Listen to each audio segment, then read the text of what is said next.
C'est ma troisième croisière Nouvel Observateur et à chaque fois, ça s'est très bien passé, c'était très chaleureux, j'ai fait des amis, j'ai rencontré des gens. Ce que j'aime quand je voyage, partout où je voyage, c'est apprendre. J'aime bien ça, j'aime bien avoir des guides, des livres, etc. Là, j'ai mieux que des guides, des livres sur cette croisière-là, hein, je parle égoïstement, j'ai des conférenciers de premier plan. Moi, je suis quand même très content pendant ces séjours, on va voir des gens qui sont de premier plan en littérature. Olivier Barrault, Jean-Christophe Ruffin, Daniel Rondeau sont de grands écrivains de grands hommes de culture littéraire, donc ça c'est formidable. J'ai un grand nom de la géographie, Sylvie Brunel c'est quelqu'un qui nous fait voir la géographie autrement. J'ai un grand nom de l'histoire, Michel Vinocq c'est un des plus grands écrivains français vivants.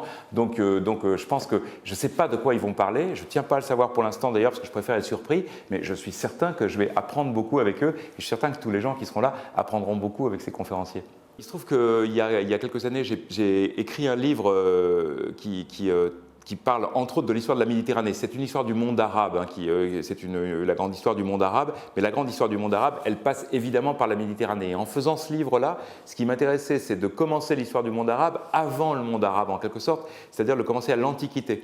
Donc je vais essayer de faire 3 conférences qui racontent des grandes étapes de la vie de la Méditerranée. Dans la croisière, j'aime, évidemment, comme tout le monde, le fait de glisser d'un point à l'autre, c'est ça qui est merveilleux, quoi, le fait de glisser avec lenteur et douceur. Encore, je n'y connais rien en marine, je ne sais pas si ça va lentement un bateau, mais enfin, quand on est dessus, on a l'impression que ça avance à la fois majestueusement et lentement. Et puis, et le fait, à Barcelone un jour, et puis 2 jours après, on va se réveiller, on est en Sicile. Rien que ça fait rêver, c'est merveilleux.